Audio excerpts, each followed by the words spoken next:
दोस्तों एक सवाल लोगों के मन में बहुत आता है कि जब भी हम पुराना सोना देते हैं तो क्या उसके पूरे पैसे मिलते हैं या फिर ज्वेलर्स अपने को काट के पैसे बताता है।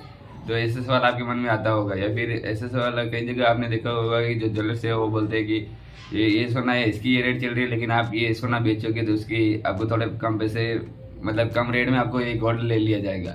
तो क्या वाकई में ऐसे ही होता है या फिर उसके पीछे क्या कारण है? तो वही इस वीडियो में जानने वाले हैं। वीडियो को एंड तक जरूर देखिए और चैनल पर नए हैं तो चैनल को सब्सक्राइब कर लीजिए। तो दोस्तों ये होता है कि अपन जब भी गोल्ड खरीदने जाते हैं तो उसकी वैल्यू थोड़ी ज़्यादा होती है और जब भी उसको बेचने जाते हैं तो उसकी वैल्यू थोड़ी कम होती है। उसका कारण क्या है दोस्तों कि अगर अपन एक्सचेंज करवाएंगे तो अपन को पूरे के पूरे जैसे कि वेट टू वेट अपना चेंज हो जाएगा और उसके ऊपर मेकिंग चार्ज लग जाएंगे और जीएसटी ये लग जाएंगे।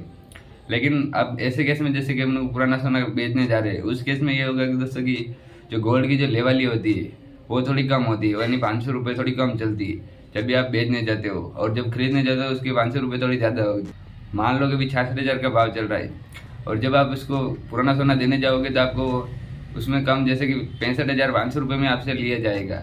ये होता है कि किसी भी ज्वेलर्स के पास जाओ तो वो लेवल ही थोड़ी कम रहती है और जब भी आप खरीदने जाओ तो वो उसके मान लो कि 66,000 का भाव चल रहा है तो 66,000 के भाव से आपको गोल्ड दे दिया जाता है और आप जब भी पुराना सेल करते हो तो आपको 65,500 रुपये में आपसे ले लिया जाता है।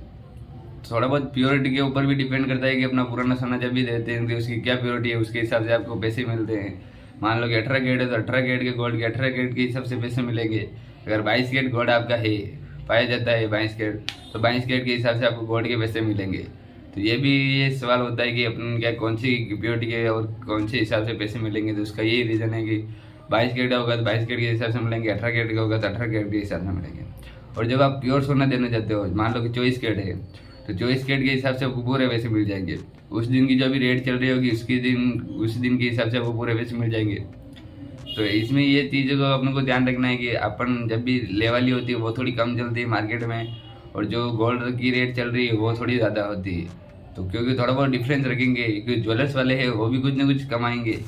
और दूसरा एक बड़ा कारण है कि अपन जो भी गोल्ड बेचते हैं उसमें जैसे स्टोन वगैरह मीना मानक ऐसे कुछ भी लग रहा होता है तो स्टोन वगैरह जो भी ज्वेलर्स है वो सब निकाल के फिर आपको वेट करते हैं और फिर उसके पैसे बताते हैं। अगर आप कहीं पे भी गोल्ड खरीदो या फिर बेचो तो गोल्ड खरीदते समय आपको इस बात का ध्यान रखना है जो स्टोन वाली चीज़ें हैं वो आपको न के बराबर खरीदना या फिर कम खरीदनी जिससे कि आपको लास्ट में वापिस उसे रीसेल करो जो भी 2 साल 5 साल 10 साल बाद में, तो इसमें आपको ये लॉस नहीं हो कि स्टोन है वो आपको लेस करके फिर पैसे मिलेंगे। तो इस बात का आपको ध्यान रखना। मान लो कि आपने पहले कभी गोल्ड खरीदा है और इसमें स्टोन वाली चीज़ें तो आप जब भी ज्वेलर्स के पास लेके जाओगे तो वो आपको ये बताएगा कि स्टोन निकाल के फिर आपको वेट करके फिर आपको पैसे बताएंगे।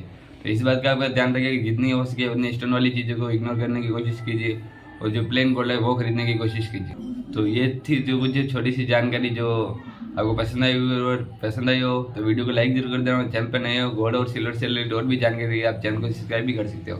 फिर मिलेंगे कोई यूनिक वीडियो के साथ। अगर आपको कुछ डाउट हो तो आप कमेंट में जरूर लिखिए। इसी के साथ जय हिंद, वंदे मातरम।